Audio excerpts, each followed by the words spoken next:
The expressed views, statements, and opinions by the guests on the Risk Advisor program made either during the show or on the corresponding social media and blog outlets are not necessarily the view or opinions of Baxter Productions, Inc. or any of its affiliates, associates, or others who are part of this production. Information provided during this broadcast is for news purposes only and does not constitute a remedy for any of the discussed risks presented.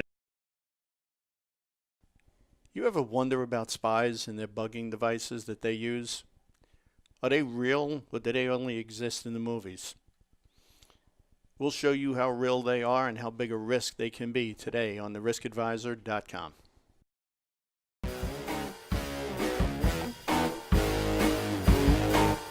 The Risk Advisor.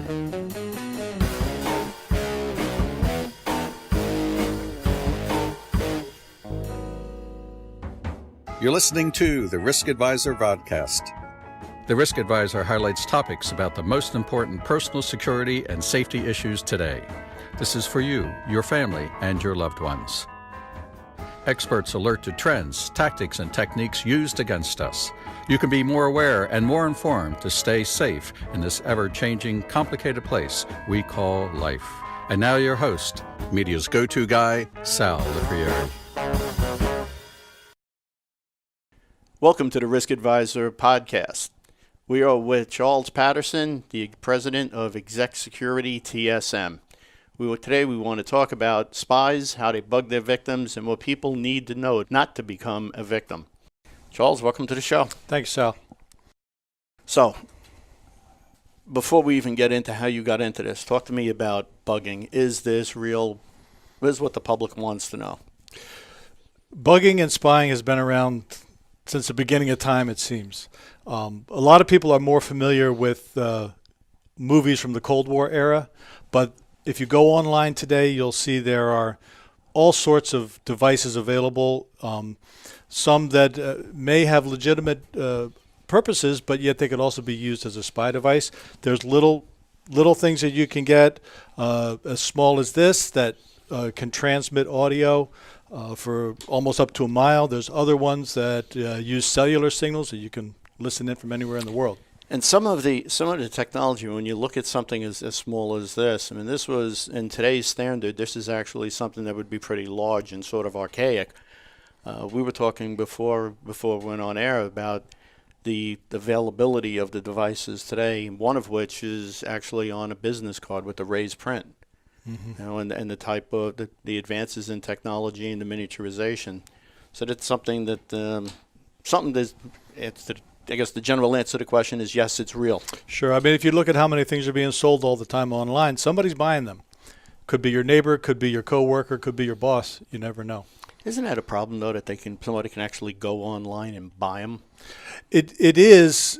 I think it was back in the 70s, the FBI cracked down on shops that were selling spy devices, but now I think it's so prevalent that it's out of control, and they're not able to control it.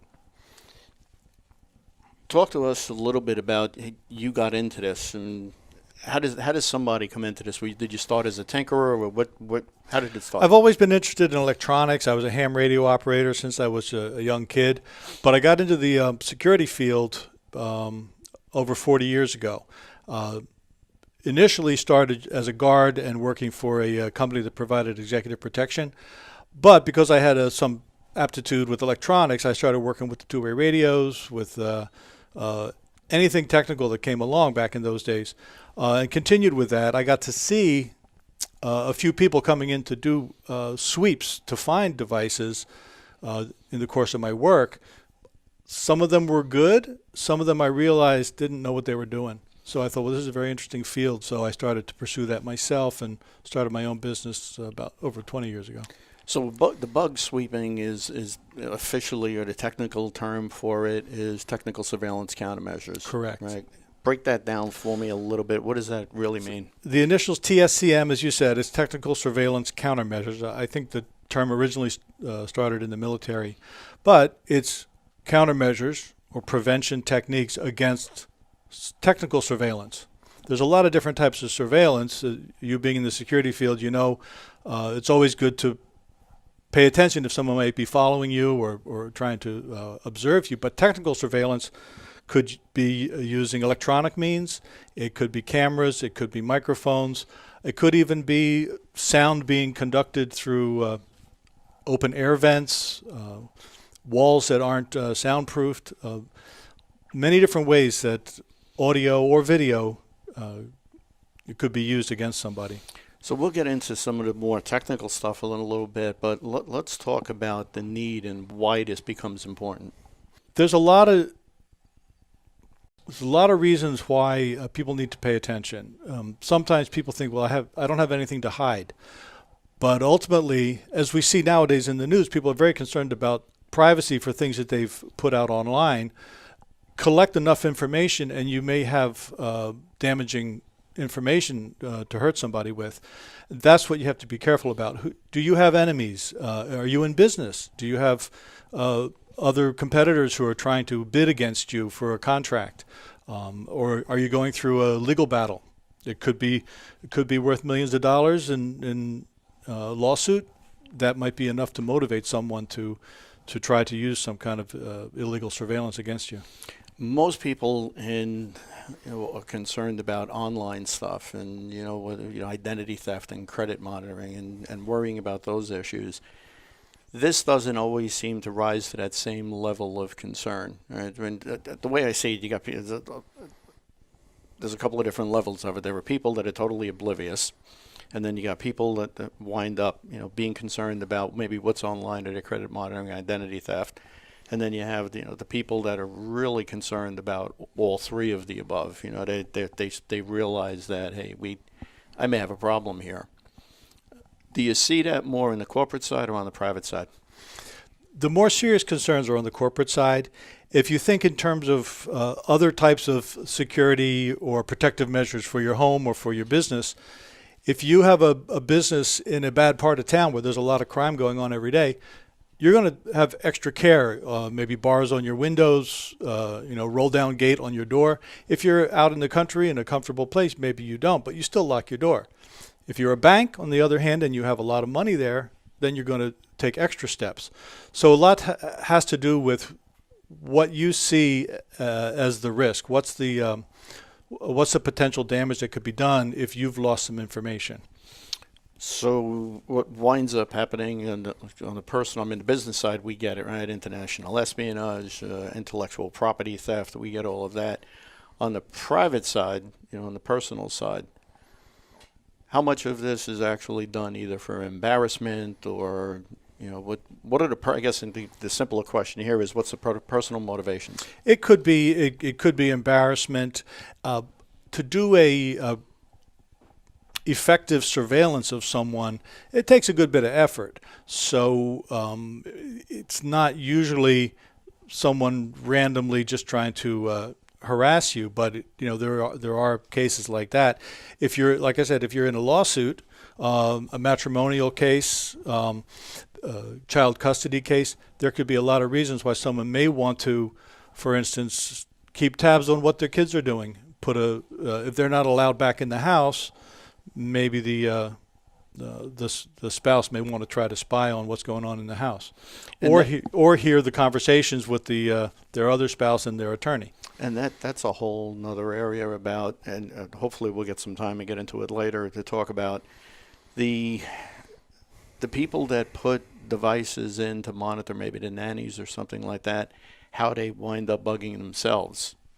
This is true too. In a number of cases where we've gone to check a home, we'll find they may have a baby monitor that is not a secured device, and it's transmitting a signal that could be picked up out on the street. Well, I think the ease and simplicity of how these things occur and what how available it is, and we'll get into this in a little bit when we get back from a quick break.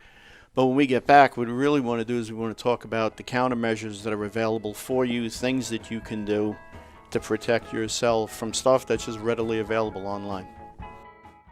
Workplace violence, terrorism, identity theft, cyberbullying, and stalking. It's not a matter of if they will happen, it's a matter of when. The security world is too complicated to do it alone. You need a security advisor. Call Protective Countermeasures now.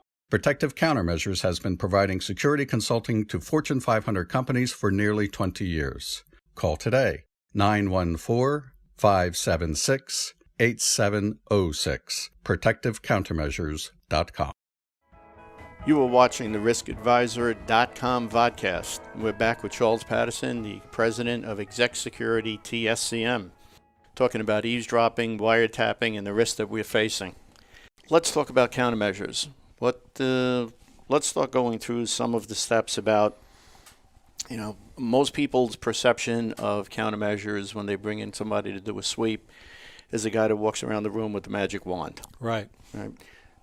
Talk to me a little bit about that. Well, as we were talking earlier, if you go back in a number of years, there weren't that many radio signals being used. So a small, simple radio detector, what might be called a broadband detector, might be very helpful to walk around a room with. And you would see in maybe old movies somebody walking around like that looking for a signal. But today, there's tons of radio signals everywhere, from your cell phone to light switches to Bluetooth devices, all types of things. So you're going to need to discern, what's authorized, what isn't authorized, what's significant, what isn't.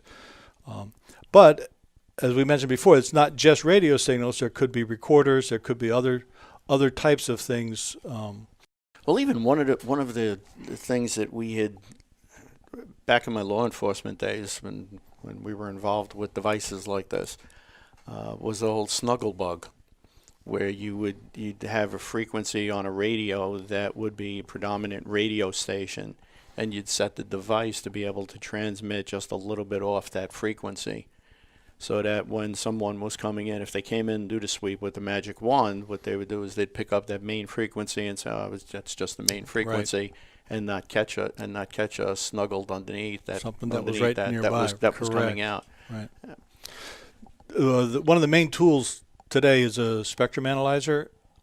There's quite a variety out there. Most of them have some type of computer control, but you use the spectrum analyzer, shows you a graphic display of every signal within a frequency range that you can see. So, for instance, when we look at the FM broadcast band, we may see a signal pops up for 95.5, but you have to look and see, are there signals on either side of it?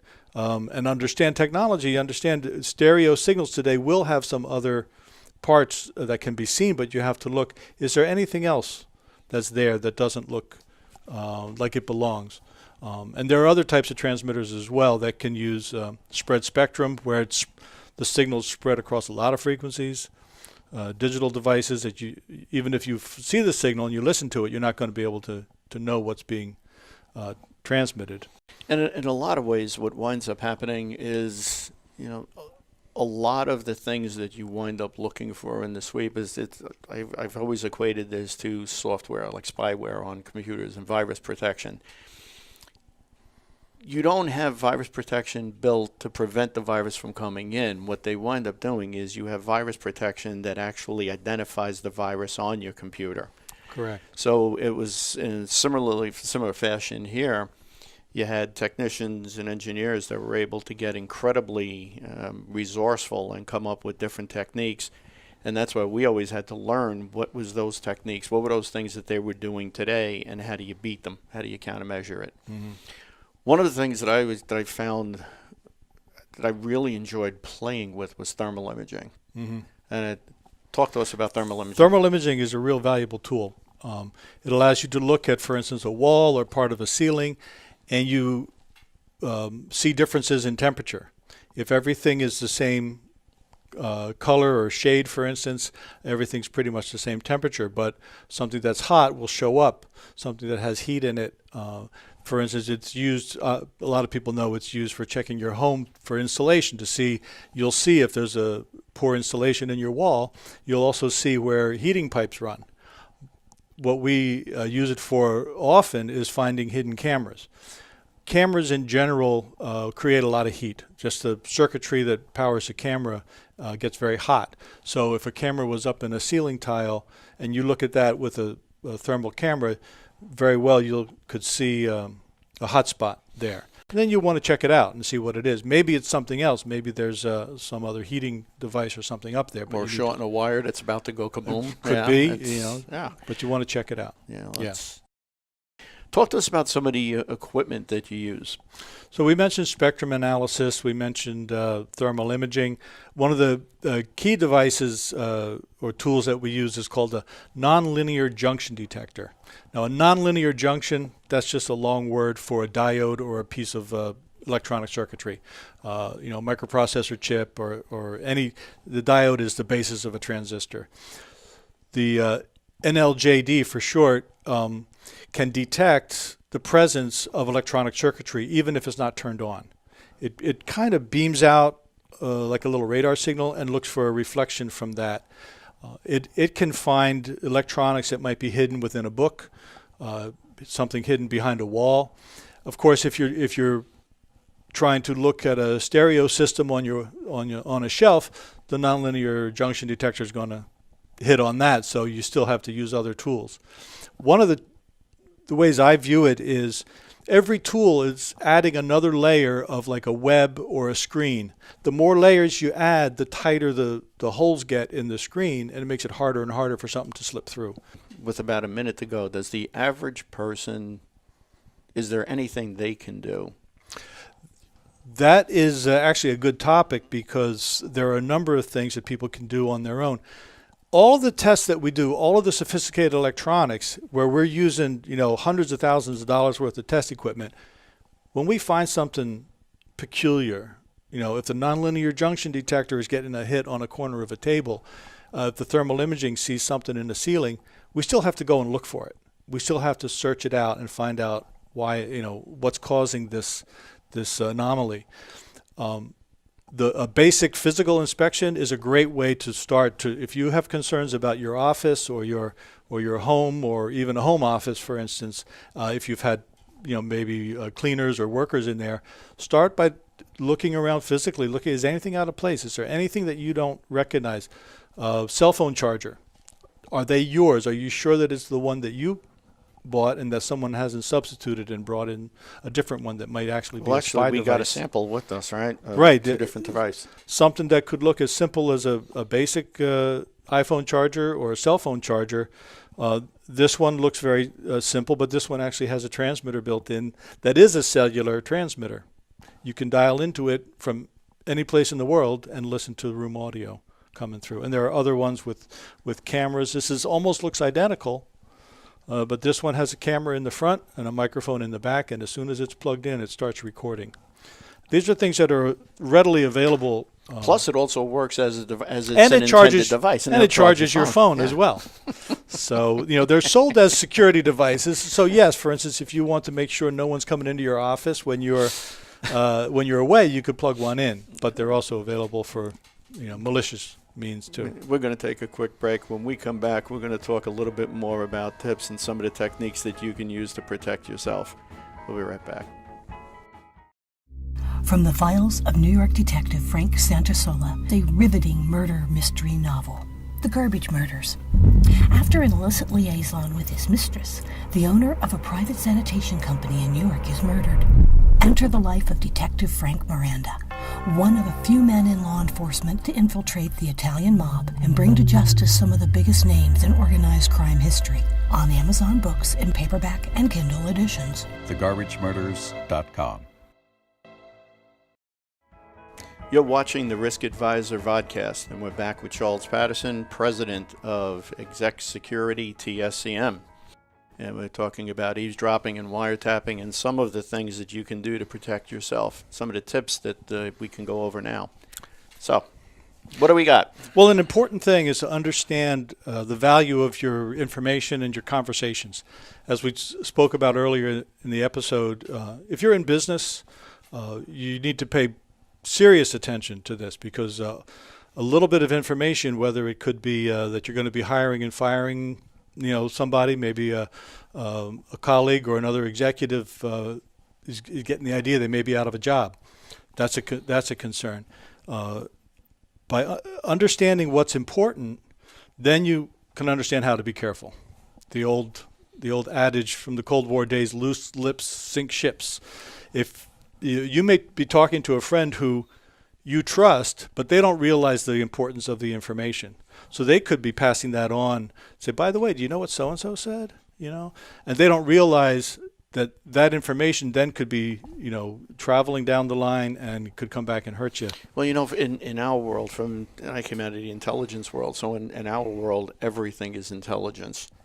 And one of the things, if you ever want to get a true story about an event that occurred, one of the simplest things to do is go out and get yourself 3 or 4 different newspapers, or nowadays online, go online and get 3 or 4 different stories. And I'm not talking about just the AP feeds. What I'm talking about is maybe the Times, the Post, or local paper, or whatever. Get 3 or 4 different written stories and put them down next to each other and read through them.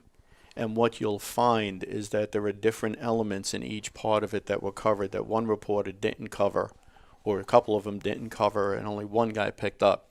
And when you start doing it line by line and putting the facts down, you find out that, wow, there was a bunch of things here that this is a slightly different story. You could see what really happened, right? That's how classified reports wind up getting written. But that happens in business a lot too, where a little bit of information gets collected and they put it together. I mean, there's a legitimate, business segment of competitive intelligence, just collecting intelligence on your competitors. Nothing illegal about it, but somebody might be prompted to try and gather information through some illegal means, and that also could be a concern. So what about policies, protocols? That's those important. Things important? That's important for any business. The policies help the employees to understand that what they're talking about on a daily basis in the office is significant and it is important. There's also a concern if you have trade secrets, you have to take steps to protect them. If someone walks out of your office and passes on a little information that they overheard, or if someone's recording some information that they shouldn't be, if you want to claim that that's a trade secret, you're going to have to be able to demonstrate in court that you took steps to protect it. Countermeasures is one of those, technical countermeasures is one of those steps to help protect your information. So we talk about, things that, what should people be looking for? And, one of the things that, we talk about is, has furniture been moved or has something been disturbed? Mm-hmm. And I can tell you that that's something that when we would go in to plant devices, first thing we would do is take pictures of everything. We'd take the Polaroid camera and start taking snapshots of everything so that in the course of moving stuff around and planting something in, that you'd be able to look at the picture and make sure that everything was back where it's supposed to be. And you'll know how hard it is, and you could easily slip and miss something. If you find some dust on your desk that looks like it came from a ceiling tile being moved, well, that could be an indication of a problem, or maybe not. If furniture was moved, you have a chair and furniture on your carpet, they leave indentations. If you come in one day and you see that it's been moved and the indentations aren't where they used to be, well, there may be a concern. A valuable aspect of that is having closed-circuit video cameras, security cameras in your business, because that's one way to see, has something been going on? Oh, if there was, what happened? Was it just a cleaner came in, or was someone unauthorized in your home or your facility? And in general, I mean, it for the most part, people are pretty much oblivious to their surroundings, right? I mean, we talk about situational awareness and people having situational awareness, knowing what's going on around them. Especially when you're talking about being in home, you kind of get comfortable with your surroundings. And especially if there's a couple of people living there, then you just you discount a lot, and you don't realize what's happening. What are some of the ways people recognize that they're being bugged? They think that there's been a compromise, maybe not bugged, but a compromise. Information getting out or coming back to you through the wrong channels.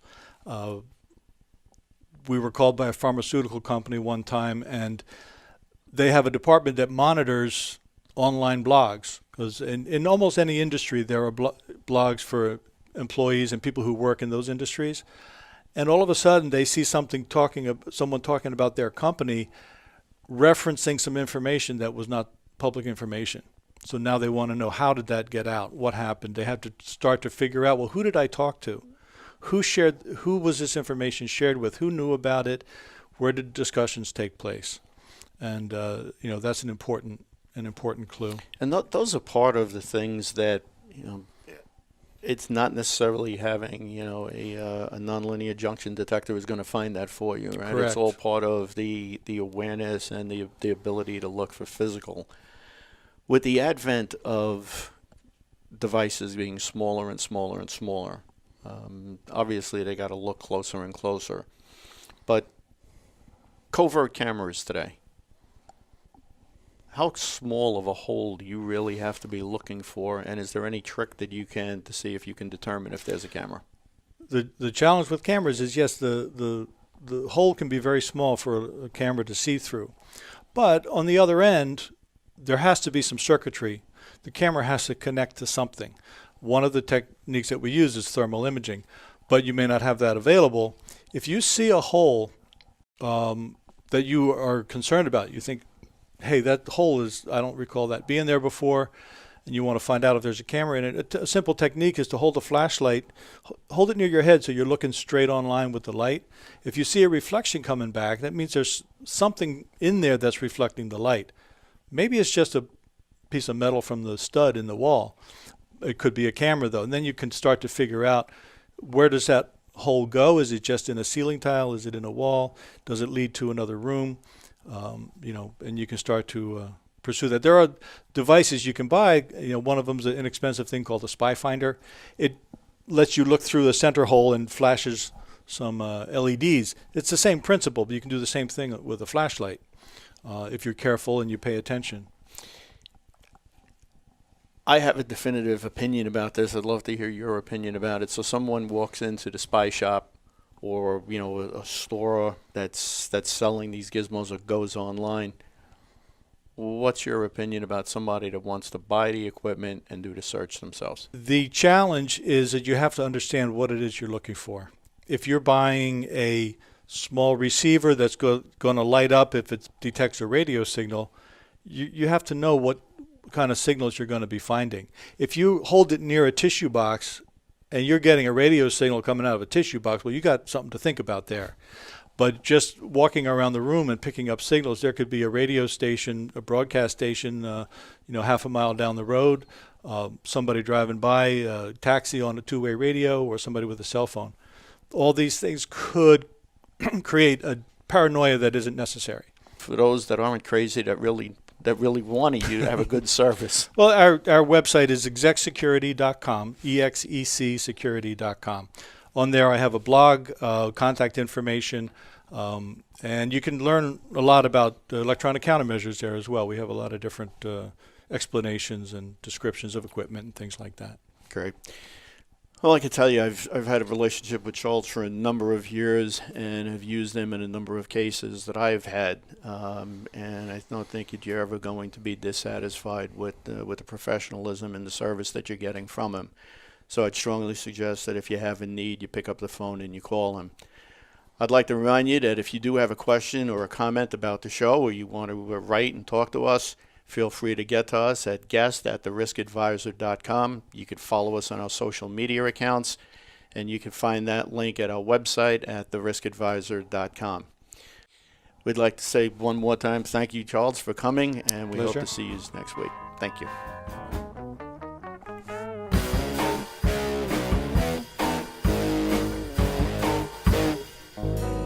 We hope you enjoyed this show. If you have any questions, would like to appear on the program, or recommend a guest, contact us at theriskadvisor.com.